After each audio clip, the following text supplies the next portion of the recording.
പുതിയൊരു വീഡിയോയിലേക്ക് എല്ലാവർക്കും സ്വാഗതം. ഇത് ഇന്നലത്തെ വീഡിയോ ആണ് കേട്ടോ. ഞാൻ ഇന്നാണ് എഡിറ്റ് ചെയ്ത് അപ്ലോഡ് ചെയ്യുന്നത്. ഒരു ഡേ ഇൻ മൈ ലൈഫ് കാണിക്കാമെന്ന് വിചാരിച്ചു. അപ്പോൾ രാവിലെ ബ്രേക്ക്ഫാസ്റ്റും കാര്യങ്ങളൊക്കെ ഉണ്ടാക്കിയത് എൻ്റെ അമ്മയാട്ടോ. അമ്മ ഇന്നലെ ഇവിടെ വന്നിട്ടുണ്ടായിരുന്നു. അപ്പോൾ രാവിലെ ഞാൻ കുറച്ച് ലേറ്റായിട്ടാണ് എണീറ്റത്. നമ്മൾ അമ്മമാരുടെ സ്വഭാവമായിട്ട് നമ്മൾ എണീക്കുന്ന സമയമൊക്കെ അറിയാമല്ലോ. പക്ഷേ അവർക്ക് രാവിലെ 6:30 ആകുമ്പോൾ പോകണം, ഏട്ടനും പോകണം. അതുകൊണ്ട് അമ്മ എണീറ്റ് കുറച്ച് കഴിഞ്ഞാൽ ഞാനും പതുക്കെ ഇങ്ങനെ എണീറ്റ് പോകുന്നു കേട്ടോ.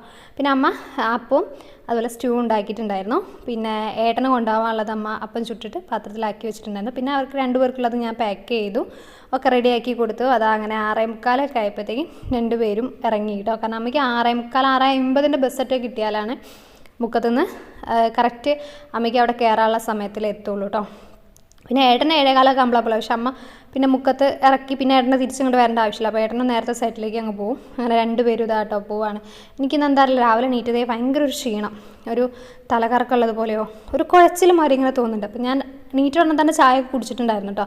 അപ്പോൾ അമ്മ പറഞ്ഞു കുറച്ച് നേരം ഒന്ന് കിടന്ന് ഒന്ന് സെറ്റായതിനു ശേഷം മാത്രം നീറ്റാൽ മതി എന്നൊക്കെ പറഞ്ഞ് അങ്ങനെ അവരെ യാത്ര അയച്ച് ഞാൻ നേരെ വാതിലും അടച്ച് അവിടെ അങ്ങ് കിടന്നു കേട്ടോ. ചിഞ്ചുരുവിന് പനിയായതുകൊണ്ട് അവൾ ഇന്ന് സ്കൂളിൽ പോകുന്നില്ല. അപ്പം കുറച്ച് ലേറ്റായിട്ട് നമ്മൾ ഫുഡും കാര്യങ്ങളൊക്കെ ഉണ്ടാക്കിയാൽ മതിയല്ലോ.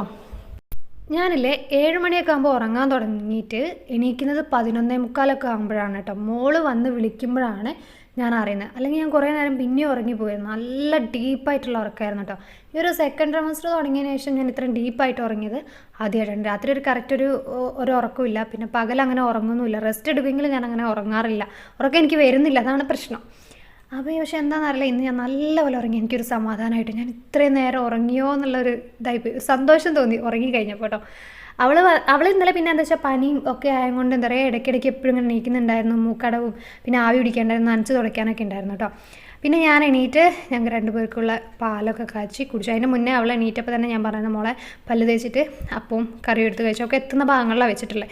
അപ്പോൾ അവൾ അപ്പമൊക്കെ കഴിച്ചിട്ടുണ്ടായിരുന്നു. പിന്നെ രാവിലത്തെ മരുന്ന് എന്താ വെച്ചാൽ എണീക്കാൻ നേരം വൈകിയില്ലേ, അതുകൊണ്ട് കറക്റ്റ് കൊടുക്കാൻ പറ്റിയില്ല. അപ്പോൾ ഞാൻ ഉച്ചയ്ക്കത്തെ മരുന്ന് കൊടുത്തു കേട്ടോ. കാരണം വെച്ചാൽ ആൻറ്റിബയോട്ടിക് കറക്റ്റ് എടുത്തില്ലെങ്കിൽ പനി മാറില്ലല്ലോ.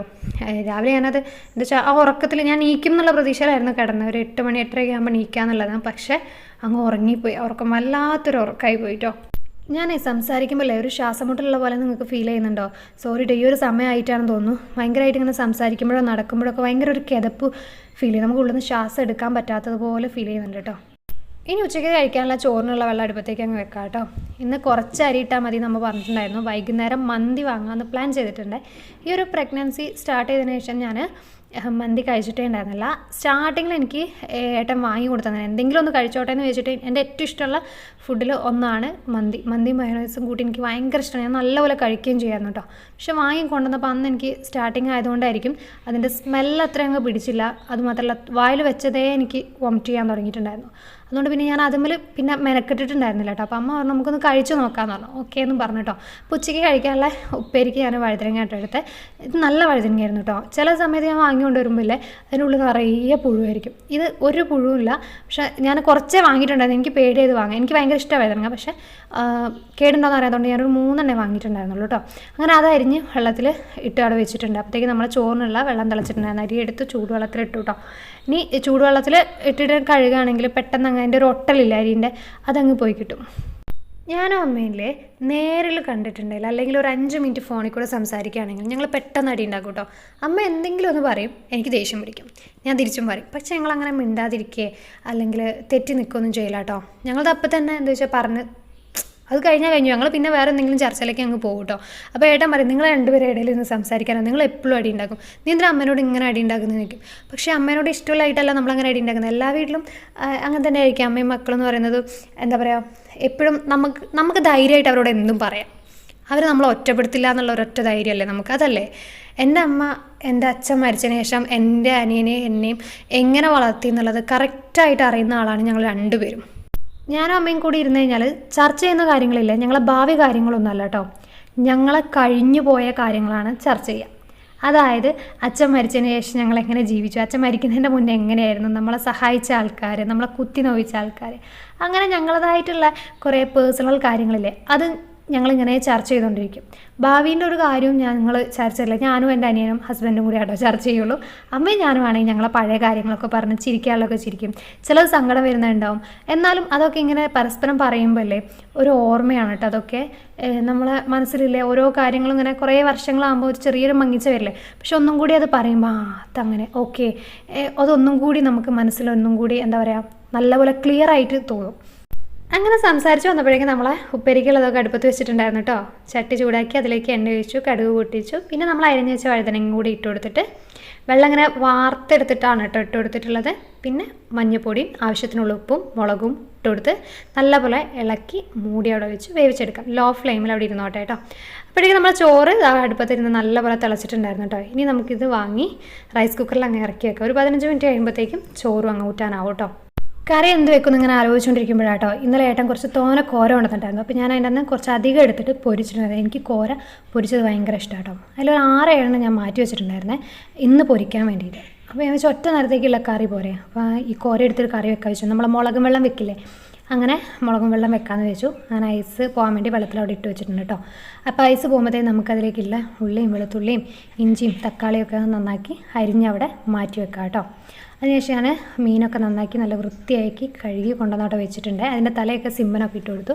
ഇനി ഒരു ചട്ടിയിലേക്ക് നമ്മൾ അരിഞ്ഞു വെച്ചിട്ടുള്ള ഉള്ളിയും തക്കാളിയും വെളുത്തുള്ളിയും കൂടെ ഒരുമിച്ചിട്ട് കൊടുക്കാം. ഞാൻ മീൻ വെട്ടാൻ പോകുന്നതിന് മുന്നേ തന്നെ കുറച്ച് വളംപുളി എടുത്ത് ഇളം ചൂടുവെള്ളത്തിൽ ഇട്ട് വെച്ചിട്ടുണ്ടായിരുന്നു കേട്ടോ. ഇനി ഇതിലേക്ക് ആവശ്യത്തിനുള്ള മുളകും പൊടിയും കുറച്ച് മല്ലിപ്പൊടി, ഞാൻ 1/2 ടീസ്പൂൺ മല്ലിപ്പൊടി മാത്രമേ ഇടുന്നുള്ളൂ കേട്ടോ. മഞ്ഞൾപ്പൊടിയും പിന്നെ ആവശ്യത്തിനുള്ള ഉപ്പും കൂടി ഇട്ട് കൊടുത്തിട്ട് കൈകൊണ്ട് തന്നെ നല്ലപോലെ ഒന്ന് മിക്സ് ചെയ്ത് കൊടുക്കുന്നുണ്ട്. ഇപ്പോൾ നമ്മൾ വെളിച്ചെണ്ണ ഒഴിച്ച് കൊടുക്കുന്നില്ല കേട്ടോ. വെന്തതിന് ശേഷമാണ് പച്ച വെളിച്ചെണ്ണ ഒഴിച്ച് കൊടുക്കുന്നത്. നല്ലപോലെ കൈകൊണ്ട് മിക്സ് ചെയ്ത് കൊടുത്തതിന് ശേഷം നമ്മൾ നേരത്തെ വെള്ളത്തിലിട്ട് വെച്ച പുളി നല്ലപോലെ പിഴിഞ്ഞ് അതിലേക്ക് ഒഴിച്ച് കൊടുക്കുന്നുണ്ട്.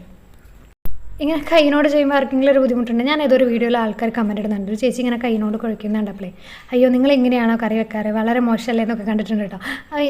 ഇങ്ങനെയുള്ള എന്തെങ്കിലുമൊക്കെ നമ്മൾ കറി ഉണ്ടാക്കുകയാണെങ്കിൽ ഉടയ്ക്കേണ്ടതൊക്കെ നമ്മൾ കയ്യിലോണ്ട് ഉടച്ചിട്ടുണ്ടെങ്കിൽ അതൊരു കറക്റ്റായിട്ട് കിട്ടില്ല. ഇങ്ങനെ തന്നെ ചെയ്യണം വേണ്ട കേട്ടോ. അപ്പോൾ ഞാൻ അതിലേക്ക് നല്ലപോലെ മിക്സ് ചെയ്തതിന് ശേഷം ആവശ്യത്തിനുള്ള വെള്ളം കൂടെ ഒഴിച്ചു കൊടുത്ത് നമുക്കിതങ്ങ് അടുപ്പത്തേക്ക് വെക്കാം കേട്ടോ. ഇപ്പം മീൻ ഇടുന്നില്ല. മീൻ നല്ലപോലെ തിളച്ച് വന്നതിന് ശേഷം അതിലേക്ക് ഇട്ട് കൊടുക്കാം കേട്ടോ. കോരയും കൂടി ആയതുകൊണ്ടേ നല്ലോണം വെന്ത് കഴിഞ്ഞാൽ പെട്ടെന്ന് അങ്ങ് ഉടഞ്ഞ് പൊടിഞ്ഞു പോരും. അപ്പോൾ ഞാനതങ്ങ് അടുപ്പത്ത് വെച്ചിട്ടുണ്ട്, മൂടി വെച്ച് ഇനി ഇത് അവിടുന്ന് തിളക്കട്ടെ കേട്ടോ. ഇതിനിടയ്ക്ക് മീൻ വെട്ടാൻ പോകുന്നതിന് മുന്നേ തന്നെ ചോറ് വെന്തിട്ടുണ്ടായിരുന്നു കേട്ടോ. അപ്പോൾ ഞാനതങ്ങ് വാർത്തൂത്തി. അതിനുശേഷം നമ്മൾ അപ്പുറത്തുനിന്ന് എടുത്തുകൊണ്ട് വന്ന ടിന്നുകളൊക്കെ അവിടെ തന്നെ അങ്ങ് കൊണ്ടുവച്ചു. ഇനി ഏട്ടനും ചപ്പാത്തിക്കുള്ള മാവ് കുഴക്കാനുള്ള ചൂടുവെള്ളം ഇപ്പുറത്തെ അടുപ്പിലങ്ങ് വെക്കാം. ഞാനിവിടെ റേഷൻ കടയിൽ നിന്ന് ഇടുന്ന ഗോതമ്പൊടിയായിട്ട് എടുത്തിട്ടുള്ള ഞാൻ കൂടുതൽ തന്നെ യൂസ് ചെയ്യില്ല. അതില്ലെങ്കിൽ മാത്രമേ പുറത്തുനിന്ന് വാങ്ങാനുള്ളൂ കേട്ടോ. നല്ല പൊടിയാട്ടോ, എനിക്കങ്ങനെ ചീത്തയായിട്ടൊന്നും തോന്നിയില്ല. അപ്പോൾ ഞാൻ അതിലേക്ക് ആവശ്യത്തിനുള്ള ഉപ്പും കൂടി എടുത്ത് തിളച്ച വെള്ളം കൂടി വെച്ച് കൊടുത്തിട്ട് ആ ചൂടോടുകൂടി തന്നെ കുഴച്ചെടുക്കുന്നുണ്ട്. തണുത്ത് കഴിഞ്ഞാൽ കുറച്ച് സ്റ്റിക്കായിട്ട് തോന്നും. അങ്ങനെ ചൂടോടെ കുഴച്ച് അപ്പം തന്നെ പരത്തുകയാണെങ്കിൽ നല്ല കറക്റ്റായിട്ട് നമുക്ക് പരത്തിയെടുക്കാനും പറ്റും. നല്ല സോഫ്റ്റ് ചപ്പാത്തി ആയിരിക്കും കേട്ടോ. അപ്പോൾ ഞാൻ നല്ലപോലെ ആ ചൂടോടെ തന്നെ അങ്ങ് കുഴച്ച് ഇങ്ങനെ ഒരു സെറ്റാക്കി അവിടെ മാറ്റി അങ്ങ് വെച്ചു കേട്ടോ. മുളകും വെള്ളം നല്ലപോലെ തിളച്ച് വന്നിട്ടുണ്ട്. ഇനി അതിലേക്ക് നമ്മൾ നന്നാക്കി വെച്ചിട്ടുള്ള മീൻ ഇട്ട് കൊടുക്കാം. കോര ആയതുകൊണ്ട് പെട്ടെന്ന് വേവുകയും ചെയ്യും. അതുപോലെ തന്നെ കയ്യിലൊക്കെ ഇട്ടിട്ട് ഇങ്ങനെ ഭയങ്കരമായിട്ട് ഇളക്കിയിട്ടുണ്ടെങ്കിൽ മീൻ ഇങ്ങനെ പൊടിഞ്ഞു പോവുകയും ചെയ്യും കേട്ടോ. ഇനി അതവിടെ മൂടി ഇരുന്നിട്ട് ഒന്ന് വെന്ത് വരട്ടെ കേട്ടോ. അപ്പോഴത്തേക്ക് ഞാൻ ഇപ്പുറത്തെ അടുപ്പിൽ പാൻ വെച്ചിട്ടുണ്ടായിരുന്നു. ഇനി ചപ്പാത്തി നമുക്ക് ചുട്ടെടുക്കാം കേട്ടോ. ഞാനിങ്ങനെ കേട്ടോ കൂടുതലും പരത്തൽ. എനിക്ക് ഈ പ്രസ്സിൽ പരത്തിയാലോ അത് കുറച്ച് കട്ടി ഉണ്ടായാലോ അതുപോലെ പൊടി കൂട്ടി പരത്തൂലേ, അങ്ങനെയൊക്കെ പരത്തി എനിക്ക് എന്തോ കഴിക്കാനൊരു ബുദ്ധിമുട്ടാട്ടോ. ഇങ്ങനെയാണ് എനിക്ക് അത് ചപ്പാത്തി കഴിക്കാൻ ഇങ്ങനെ പറ്റുള്ളൂ. അപ്പോൾ ഞാൻ നല്ല വൃത്തിക്ക് നല്ല വട്ടത്തിൽ ഞാനതാ പറഞ്ഞത്. കാരണം വെച്ചാൽ എല്ലാവരും ഇങ്ങനെ പറയുന്നത് കേട്ടിട്ടുണ്ട് റേഷൻ കടയിലെ ഗോതമ്പ് നന്നാവില്ല വെച്ചാൽ അങ്ങനെ നന്നാവില്ല എന്നൊക്കെ പറയുന്നത് കേട്ടിട്ടുണ്ട്. പക്ഷേ എനിക്ക് അങ്ങനെ ഒരു ബുദ്ധിമുട്ട് ഫീൽ ചെയ്തില്ല. അതുകൊണ്ടാണ് ഞാനങ്ങനെ എടുത്ത് പറയുന്നത്. അങ്ങനെ ചപ്പാത്തിയൊക്കെ ചുട്ടു വെച്ചപ്പോഴത്തേക്ക് എനിക്ക് നല്ലപോലെ വിശക്കാൻ തുടങ്ങിയിട്ടോ.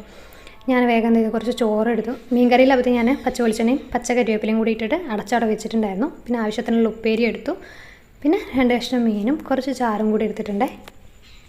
ചിഞ്ചുറൂന് ഇപ്പോൾ ചോറ് വേണ്ടാന്ന് പറഞ്ഞു. അവൾക്ക് കുറച്ച് കഴിഞ്ഞിട്ട് മതി എന്ന് പറഞ്ഞു കേട്ടോ. പിന്നെ ഞാൻ അവളെ വെയിറ്റ് ചെയ്യുന്നില്ല. കാരണം വിശന്ന് കഴിഞ്ഞാൽ എനിക്ക് ഒരു രക്ഷയുണ്ടാവില്ല, വിറയ്ക്കും കേട്ടോ. പിന്നെ ഇല്ലേ കുറച്ച് ആൾക്കാർ ഇങ്ങനെ പറഞ്ഞു കേട്ടോ, നമ്മളെന്തെങ്കിലും കഴിച്ചു കഴിഞ്ഞാൽ നല്ല പോലെ വെള്ളം കുടിക്കണം, അല്ലെ കൊച്ചിൻ്റെ മേൽ ഇങ്ങനൊരു വെള്ള പൊടി ഉണ്ടാവും, അഴുക്കുണ്ടാവും എന്നൊക്കെ പറഞ്ഞു കേട്ടോ. അതിൻ്റെ സയൻറ്റിഫിക് എന്താണെന്ന് ഞാൻ നോക്കിയിട്ടുണ്ട്. നിങ്ങളോട് ആരെങ്കിലും ഇങ്ങനെയൊക്കെ പറഞ്ഞിട്ടുണ്ടോ ഉണ്ടെങ്കിൽ ഒന്ന് കമൻറ്റ് ചെയ്യണം കേട്ടോ. അപ്പോൾ ഒന്ന് നേരത്തെ ഭക്ഷണം കഴിച്ച് വേഗം പണികളൊക്കെ തീർച്ചയായിട്ടും വരുമ്പോഴത്തേക്കും മുക്കത്ത് പോകണമെന്ന് പറഞ്ഞിട്ടുണ്ടായിരുന്നു. അതുകൊണ്ട് തീരുമാനമുണ്ട്. അതുപോലെ ഇനി കുളിക്കാനുണ്ട് കേട്ടോ. ഇപ്പം ഞാൻ കുറച്ച് ദിവസമായിട്ട് മേലൊക്കെ എണ്ണ വെച്ചിട്ടാണ് കുളിക്കാറുള്ളത്. അതുകൊണ്ട് കുറച്ച് സമയം പിടിക്കും. അപ്പോൾ ഞാൻ വർക്കേരിയയിൽ കുറച്ച് പാത്രം കൊണ്ടുവച്ചിട്ടുണ്ടായിരുന്നു കേട്ടോ. പിന്നെ അതൊക്കെ ഒന്ന് കഴുകി അതിൻ്റെ സ്ഥാനത്തേക്ക് അങ്ങ് വെക്കണം. അടുക്കള ഭാഗം ഞാൻ അകം അടിച്ചു വാരിയിട്ട് അടുക്കള ഭാഗത്തേക്ക് ഇന്നലെ രാത്രി ഇട്ട് വെച്ചിട്ടുണ്ടായിരുന്നു. അപ്പോൾ ആ ഭാഗം കൂടെ അടിച്ചു വാരാനുണ്ട് കേട്ടോ. സിംബനും സിമ്മൻ്റെ കൂടും താഴത്തേക്ക് ഇറക്കി വെച്ചിട്ടു. ആദ്യം വാർപ്പിൻ്റെ മുകളിലായിരുന്നേ. എനിക്ക് ഇടയ്ക്കിടയ്ക്ക് അങ്ങനെ കയറാനും പിന്നെ അവനെ ശ്രദ്ധിക്കാനും കൂട് കഴുകാനൊന്നും പറ്റിയിട്ടുണ്ടായിരുന്നില്ല. അപ്പോൾ ഞാൻ അടുക്കള ഭാഗത്തേക്ക് ഏട്ടനും അനിയനും കൂടെ ഒരു ദിവസം പിടിച്ചു വെച്ച് വന്നു കേട്ടോ. അതാകുമ്പോൾ എനിക്ക് അവനെ തീറ്റ കൊടുക്കാനും എളുപ്പമാണ്, അതുപോലെ കൂടൊക്കെ ഒന്ന് കഴുകി വൃത്തിയാക്കാനും അഴിച്ചു വിടാനൊക്കെ ഈസിയാണ്. അങ്ങനെ ആ ഭാഗത്തെ മുറ്റടിയൊക്കെ കഴിഞ്ഞ് ഞാൻ നേരെ ഡൈനിങ് ഹാളൊന്ന് അടുക്കി പെറുക്കി വെക്കാനുണ്ട് കേട്ടോ. കാരണം അടിച്ചു വാരി ഇന്നലെ വൈകുന്നേരം ക്ലീൻ ആക്കിയിട്ടതാണ്. ഒന്ന് അടുക്കി പെറുക്കിയുണ്ടാവും. അതിന് നേരം കൊണ്ട് അവൾ ഒന്ന് അവിടെ ഇവിടെയും കളിപ്പാട്ടവും ബുക്കും ഒക്കെ നിരത്തിയിട്ടുണ്ട് കേട്ടോ. നിങ്ങളുടെ വീട്ടിലുണ്ടോ ഇങ്ങനെ? സ്റ്റഡി ടേബിളിന് മുകളിൽ ഒരു ബുക്കും ഉണ്ടാവില്ല, ഒക്കെ ഡൈനിങ് ടേബിളിന് മുകളിലായിരിക്കും. ഞാൻ അടുക്കി വെക്കാമെന്ന് പറഞ്ഞാൽ പറയും ഞാൻ ഇപ്പോൾ വരാട്ടമ്മ, ജസ്റ്റ് ഒരു മിനിറ്റ് ഇപ്പോൾ വരാമെന്ന് പറഞ്ഞു. പിന്നെ ആ വഴിക്ക് കാണൂല കേട്ടോ. പക്ഷെ ഞാനതെങ്ങാനും അടുക്കി വെച്ച് അങ്ങോട്ടും ഇങ്ങോട്ടും മാറിയിട്ടുണ്ടെങ്കിൽ പിന്നെ അതും മതി അവിടെ കലഹം ഉണ്ടാക്കാനും. പിന്നെ ഞാനിപ്പം പൊതുവേ അങ്ങനെ എന്താ പറയുക ചീത്ത പറയാറില്ല കേട്ടോ. അതിന് മുന്നേ ഇങ്ങനെ ചീത്ത പറഞ്ഞപ്പോൾ അമ്മയ്ക്ക് വാവനെയാണോ ഇഷ്ടം എന്നെയാണോ ഇഷ്ടം കൂടുതൽ, അമ്മ എന്തിനാ എന്നെ ഇങ്ങനെ ചീത്ത പറയുന്നതെന്ന് ചോദിച്ചതിന് ശേഷം ഞാൻ ചീത്തയൊക്കെ കുറച്ച് ഒരു സോപ്പിട്ട് ഒരു മയത്തിൽ മോളെ അത് വെക്ക്, മോളെ ഇത് വെക്ക് എന്ന് പറയും. ഒച്ചയിടൽ പറ്റ കുറഞ്ഞു പോയിട്ടോ. കാരണം അവർക്ക് അങ്ങനെ ഒരു മനസ്സിൽ തുടങ്ങിയിട്ടുണ്ടെങ്കിൽ ഭയങ്കര ഒരു ബുദ്ധിമുട്ടല്ലേ. അപ്പോൾ ഞാൻ വേണ്ടാന്ന് വെച്ചു. അങ്ങനെ ഞാൻ അലക്കാനുള്ള തുണിയൊക്കെ കൂടി എടുത്ത് സ്റ്റെയർ കേസിൻ്റെ അവിടെ കൊണ്ടുപോയിട്ട് കേട്ടോ. ഇനി ഇവിടെ താഴത്തെ പണിയൊക്കെ കഴിഞ്ഞ് മുകളിലേക്ക് കയറുമ്പോൾ അതും കൊണ്ട് അങ്ങ് പോയി കഴിഞ്ഞാൽ തിരുമ്പി കുളിയൊക്കെ കഴിഞ്ഞ് വരാമല്ലോ. പിന്നെ കളിപ്പാട്ടങ്ങളും അതുപോലെ തന്നെയാണ് കേട്ടോ. അതും എടുത്ത് അവിടെ അങ്ങനെ നിരത്തിയിടും. പിന്നെ ഈ പ്രായത്തിൽ അമ്മ പറയും നീയൊക്കെ ഇതിലും വലുതായിരുന്നു, നീ അതിനെ ചീത്ത പറയുമ്പോൾ നീ ആലോചിക്കണം, നീ എങ്ങനെയായിരുന്നു എന്ന് ആലോചിക്കുക, എന്നിട്ട് അതിനെ ചീത്ത പറയുന്നൊക്കെ പറയും. അങ്ങനെ മിഷയിൽ തുണി ഇട്ടു കേട്ടോ. ഇനി അത് സെറ്റ് ആകുമ്പോഴത്തേക്കും നമുക്ക് തലയിൽ എണ്ണ തേച്ച് പിടിപ്പിക്കാം. ഞാനിവിടെ ആൽപ്സ് ആൻഡ് ഗുഡ്നസിൻ്റെ റോസ്മെരി എസൻഷ്യൽ ഓയിൽ എടുത്തിട്ടുണ്ട്. പിന്നെ ഞാൻ സാധാ വെളിച്ചെണ്ണയിലേക്ക് ഒരു 3 ഡ്രോപ്സ് ഇട്ടിച്ച് കൊടുക്കുന്നുണ്ട് കേട്ടോ. എന്നിട്ട് നല്ലപോലെ മിക്സ് ചെയ്യുക, തലയിൽ നല്ലപോലെ അപ്ലൈ ചെയ്യുക. ഒരു 15 to 30 മിനിറ്റ്സ് വെച്ചാൽ മതി. എന്നിട്ട് എന്താ പറയുക താളി ഉപയോഗിച്ച് കഴുകുന്നവർക്ക് കഴുകാം, അല്ലെങ്കിൽ ഷാമ്പു ഉപയോഗിച്ച് കഴുകാം. ഞാനിവിടെ താളി ഉണ്ടാക്കി വെച്ചിട്ടുണ്ട്, ചെമ്പരത്തിൻ്റെ താളി മാത്രം. അത് ഉപയോഗിച്ചിട്ട് കഴുകിക്കളയാം കേട്ടോ. അങ്ങനെ ഞാൻ എണ്ണയൊക്കെ തേച്ച് കുളിക്കാനും കയറിയപ്പോൾ തന്നെ ഏട്ടൻ വന്നു കേട്ടോ. പിന്നെ ഏട്ടൻ ചോറൊക്കെ വിളമ്പി കഴിച്ചു. അമ്മ അപ്പോഴത്തേക്ക് മുക്കത്തെത്തിയെന്ന് പറഞ്ഞിട്ടുണ്ടായിരുന്നു. പിന്നെ അമ്മേനെ അമ്പലത്തിൻ്റെ അവിടെ കൂട്ടാൻ പോയി. തൃക്കടവണ്ണ അമ്പലത്തിൻ്റെ പാലില്ലേ അവിടെ വരെ കൂട്ടാൻ പോയിട്ടുണ്ടായിരുന്നു കേട്ടോ. എന്നോട് പറഞ്ഞു വേഗം ഒരുങ്ങിക്കോ, 4 മണി വരെ ചെക്ക് എടുക്കുള്ളൂ എന്നാണ് പറഞ്ഞത്, വേഗം പോയി വരാമെന്ന് പറഞ്ഞു. അങ്ങനെ ഞാൻ വേഗം ഒരുങ്ങിയിട്ടോ. ഏട്ടൻ്റെ കൂടെ ചിഞ്ചുരും പോയിട്ടുണ്ടായിരുന്നു കേട്ടോ അമ്മേനെ കൂട്ടാൻ. അങ്ങനെ അമ്മ വന്നിറങ്ങി അപ്പം തന്നെ ഞാൻ മുക്കത്തേക്ക് പോയി. അമ്മനോട് പറഞ്ഞു ചായ കാച്ചി വെച്ചു, അപ്പം തന്നെ വരാട്ടോ എന്ന് പറഞ്ഞു. അങ്ങനെ മുക്കത്ത് പോയി തിരിച്ച് വരുമ്പം ഞങ്ങൾ ഇവിടുത്തെ അച്ഛൻ്റെ പാപ്പൻ്റെ തറവാട്ടിലൊന്ന് കയറിയിട്ടുണ്ടായിരുന്നു കേട്ടോ. ആൾ താമസമൊന്നുമില്ല, അവരപ്പുറയാണ്. അപ്പം കരിവേപ്പില തീർന്നിട്ടുണ്ടായിരുന്നു. പിന്നെ അവിടെ ആത്തച്ചക്കയില്ല, നമ്മളെ ചക്കപ്പഴം അതുണ്ട്, അത് പറിച്ചോളാൻ പറഞ്ഞിട്ടുണ്ടായിരുന്നു. അപ്പോൾ അത് രണ്ടും കൂടെ പറിക്കാമെന്ന് വിചാരിച്ചാൽ പോയേ. പക്ഷേ ആത്തച്ചക്ക ആരോ ഫുള്ളായിട്ട് പറിച്ചു കൊണ്ടുപോയിട്ടുണ്ട് കേട്ടോ. ഇനി ഇങ്ങനെ എന്താ പറയുക കുരുന്നാണുള്ളത്, പഴുത്തൊന്നുമില്ല. കുറച്ചായിട്ട് ആദച്ചക്ക കഴിക്കാൻ നല്ല പൂതി ഉണ്ടായിരുന്നു കേട്ടോ. അപ്പോൾ ഏട്ടൻ പറഞ്ഞു ഒന്ന് മൂക്കട്ടെ, എന്നിട്ട് നമുക്ക് പറിച്ച് പഴിപ്പിക്കാമെന്ന് പറഞ്ഞു കേട്ടോ.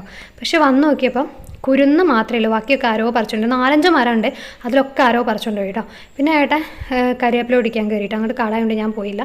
പക്ഷേ ഇതില്ലേ കരിവേപ്പില വരെ ആരോ അങ്ങനെ കത്തി വെച്ചിട്ട് കഷ്ണം മുറിച്ചുകൊണ്ടോ ഇതുപോലെ മുറിച്ചുകൊണ്ടേ. അത്യാവശ്യം നല്ല കരിവേപ്പിലുള്ള സ്ഥലമായിരുന്നു, ഞങ്ങളൊക്കെ ഇവിടെ നടന്ന് പറിക്കലുണ്ടായിരുന്നു കേട്ടോ.